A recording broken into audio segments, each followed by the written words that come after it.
पार करके माखन को बेचने जाती थी।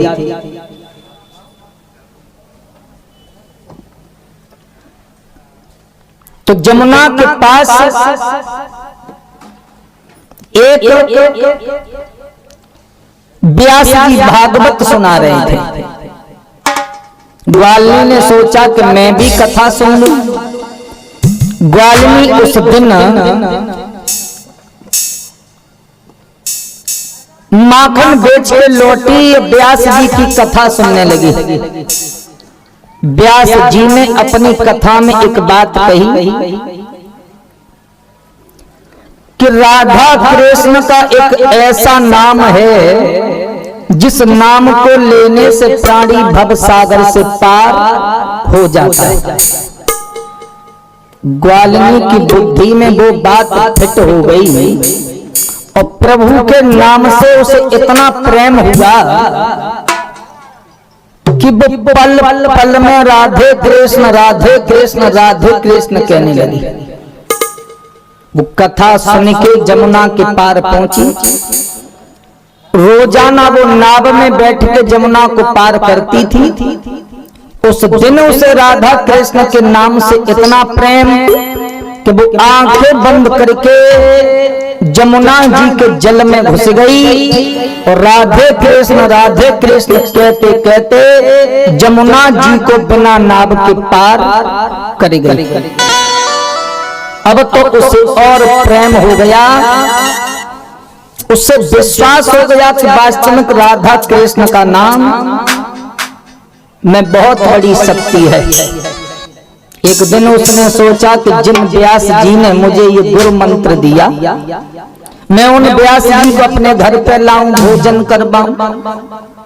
व्यास जी के पास पहुंची, बोली गुरुदेव तुमने मुझे राधा कृष्ण नाम बताया, आज तुम मेरे घर पे चलो, भोजन करो।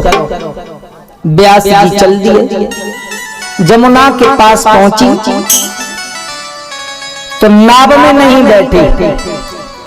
व्यास जी बोले लगता है इस ग्वालिनी को घाट का पता होगा, इसलिए नाव में नहीं बैठ रहे।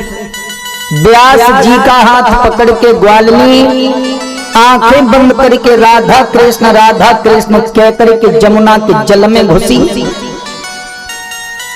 व्यास जी डूबने लगे, चिल्लाने लगे बेटी मुझे छोड़ दे, मैं डूब जाऊंगा। ग्वालिनी बोली गुरुजी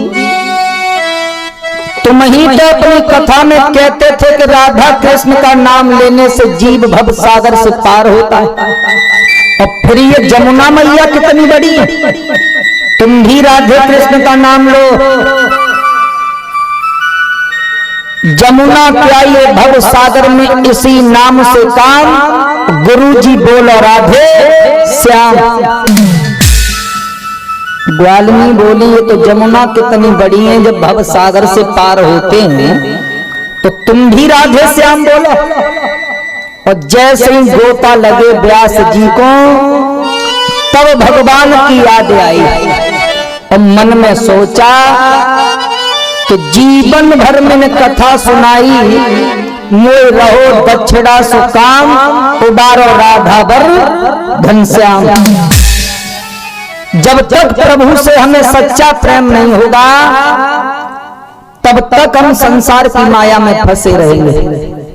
ऐसा ही हाल गोपियों का उद्धव का हुआ। उद्धव जी अपना ज्ञान देते, गोपियां कहती है कि हम तो प्रभु से प्रेम करती हैं केवल,